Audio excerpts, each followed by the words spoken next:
My favorite part is the singing part because they sing, and I like doing exercises too. I like how we get to go on call together and learn about Jesus. I know we're not together, but it's still great. And I love the funny videos about Jesus. My favorite thing about Elm City Kids is the songs, the Zoom meetings, and the puppets because they are so funny. It's when Jesus says, "Hey yo" in the Bible stories. That's pretty funny. Then he says, "Hey yo." I like my classmates. And did you like the video of Miss Abby and Hester? Oh yes. It was so funny. The music. Do you guys like to do the dancing? I like to do the dancing. Well, I like that I get to see my best friends in Zoom call, and it's been a really fun time. I like the music and the dancing. My family.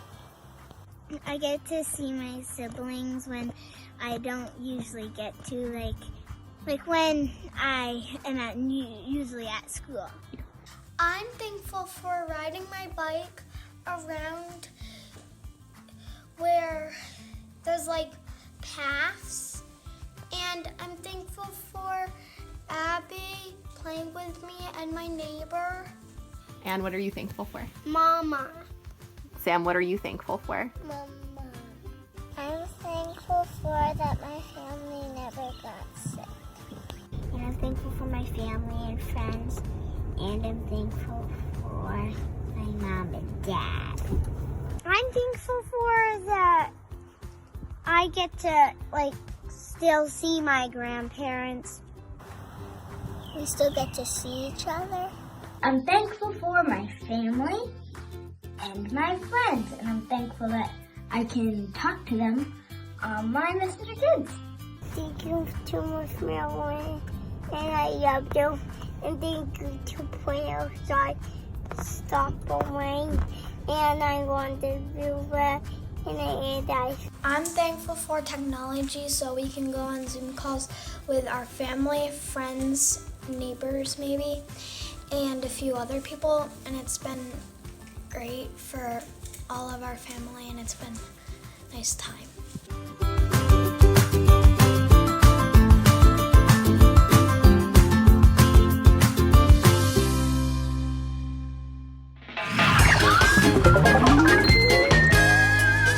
Hey families, I'm Katie and I am so ready to have church with you.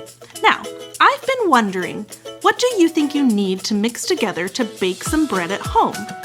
What do you think? Water, salt, sugar, gummy worms, cereal, maybe oatmeal? And is there anything I'm forgetting? Oh, flour! Yes! You definitely need to remember that. And we definitely need to remember our point too.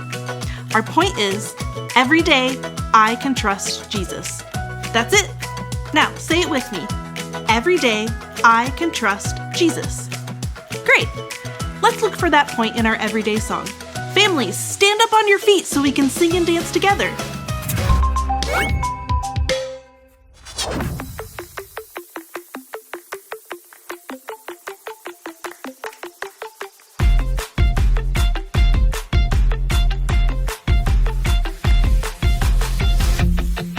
Every day I choose Jesus, I will follow you. 'Cause there's a world outside that can't seem to make up its mind. It's saying this and that, that and this, everything's changing all the time. You are the light, the truth, the way.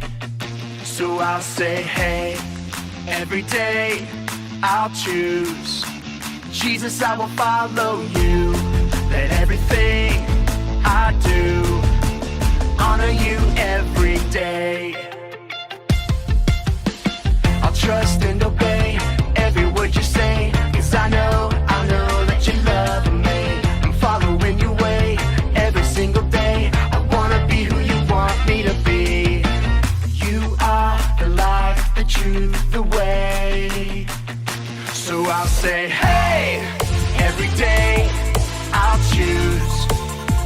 Jesus, I will follow you. Let everything I do honor you every day. Every day I'll choose. Jesus, I will follow you. Let everything I do honor you every day.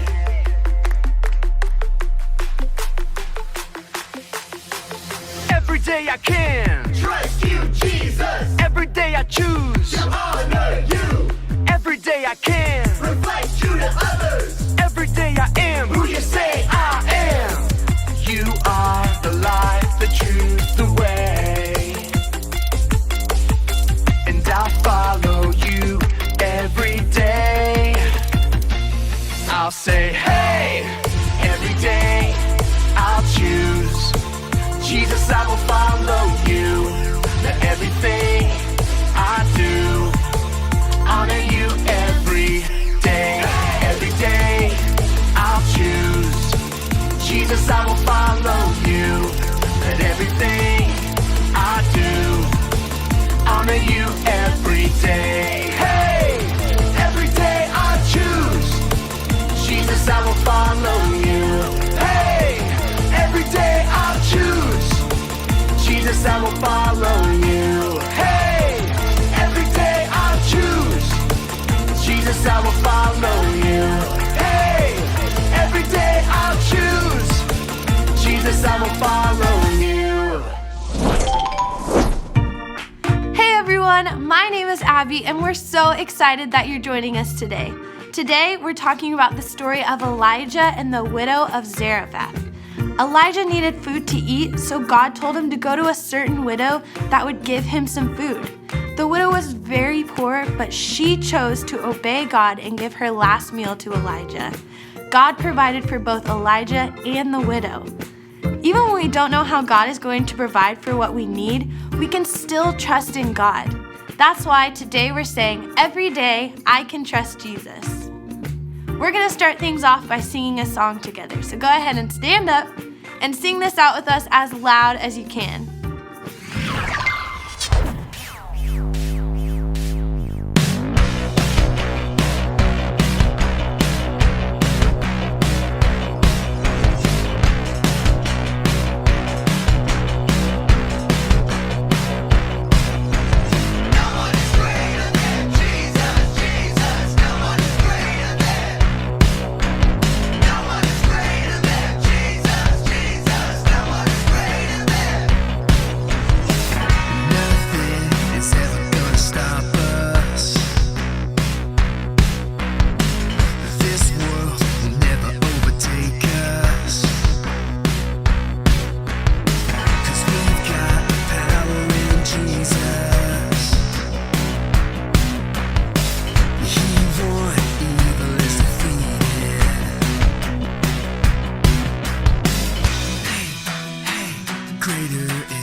Stronger than, hey! No one is greater than, no one is bigger than, no one is stronger than. Come on!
gonna be there.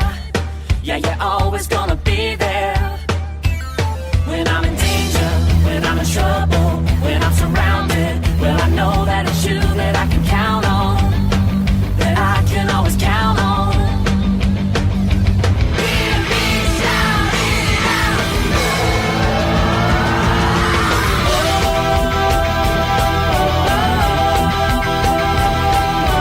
Jesus is better than any superhero. Jesus is my best friend. Whoa, whoa.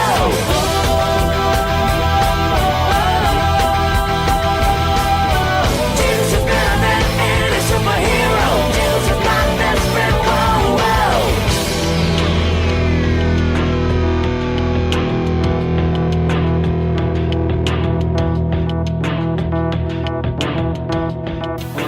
Stronger than Superman, faster than the Flash, bigger than the Hulk, man, Jesus, what a friend. Stronger than Superman, faster than the Flash, bigger than the Hulk, man, Jesus, what a friend. Stronger than Superman, faster than the Flash, bigger than the Hulk, man, Jesus, what a friend. Stronger than Superman, faster than the Flash, bigger than the Hulk, man, Jesus, what a friend.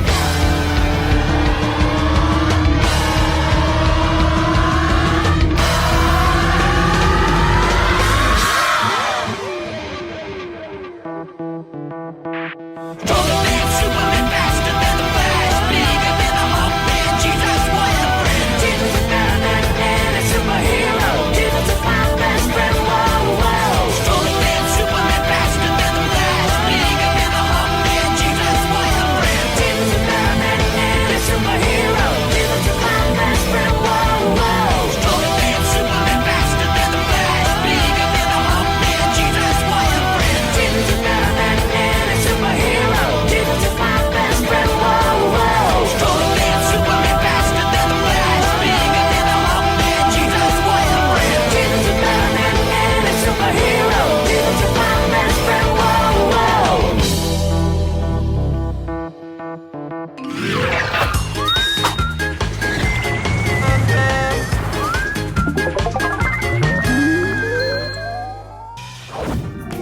You guys sounded amazing. Thank you so much for singing along with us. Now we're going to take some time to watch a Bible story together. Like I said earlier, today's story is about Elijah and the widow of Zarephath. So let's check it out. A long time ago, there was a drought in the land of Israel. This means that for a very long time there was no rain and all of the land was dry. During this time, there was a man named Elijah. Elijah was a prophet, so he spent his time traveling the land helping people and speaking on behalf of God. During this drought, God had instructed Elijah to camp out beside a small brook called Cherith. There, God provided food for Elijah brought to him by ravens and water courtesy of the brook. But after a while, the brook dried up. So God told Elijah to get up and go to a town called Zarephath. Once he got there, there would be a widow woman that God commanded to feed Elijah. Hearing this good news, Elijah set off towards Zarephath. When he arrived, he went out and found the woman that God had told him about. She was out by the city gates gathering sticks. Elijah called out to the woman and asked her to bring him some water. She was happy to help the prophet, but as she started to walk away, Elijah had a second request. He said, "Bring me a small loaf of bread as well." This may seem like a simple request. After all, it was only one piece of bread that Elijah was asking for, but to this woman, it was so much more. She called back to Elijah saying, "I don't have any bread. All I have is a handful of flour and a little bit of oil, and I was going to use what I had left to make one final meal for me and my son before we die." Elijah looked back at the woman and insisted that she use her flour and oil to make him a piece of bread anyway. And after that, she could make her small family a meal. He went on to tell her what the Lord had said. "The jar of flour will not be used up, and the jug of oil will not run dry until the day that the Lord sends rain on the land." The woman left and made the bread for Elijah, and when she had finished, she realized that what God had promised came true. There was still some flour and oil left. So she made a meal for her and her son to eat, and every time she went back to make bread during the drought, she always had enough. God did as he promised and multiplied her flour and oil until the day came when rain returned to the land. The end. What an incredible story! God took a small amount of oil and flour that was only supposed to last one more meal, and he used it to feed the woman and her son until the drought was over. Our friend Pastor Andrew is going to be talking to us a little bit more about the story right now. So let's go ahead and take a look. How many of you have ever gone to make a bowl of cereal and the box of cereal is nearly empty? Like there are just a few actual pieces of cereal left and then there's just the crumbs. Yeah, that's always pretty disappointing.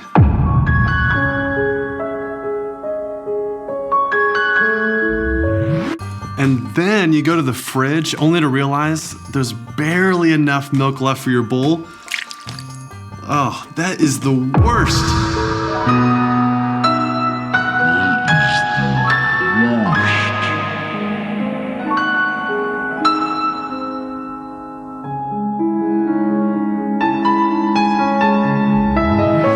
This is kind of what it was like for the boy in our story. His mom was getting ready to make them one last meal. They only had a little bit of flour and a little bit of oil to make some bread. It was kind of like they only had a little bit of cereal left and a little bit of milk for it. Now, how would you feel if you were the kid in our story? Not only was there not much left, but it was the last meal in the kitchen.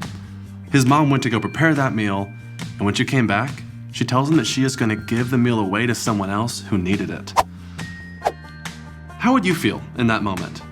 What would you say to your parent? Honestly, I would be confused. I'd probably even be afraid.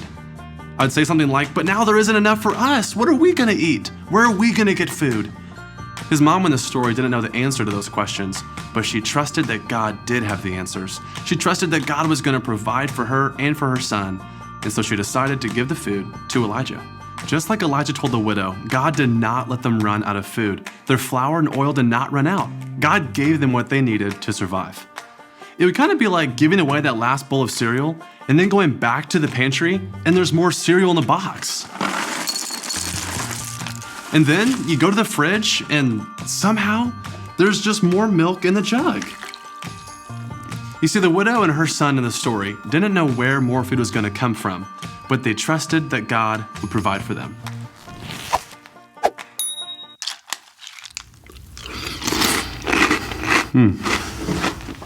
Now, we don't always know how God is going to provide for us, and that's okay. We can still trust in Him every single day to provide for what we need.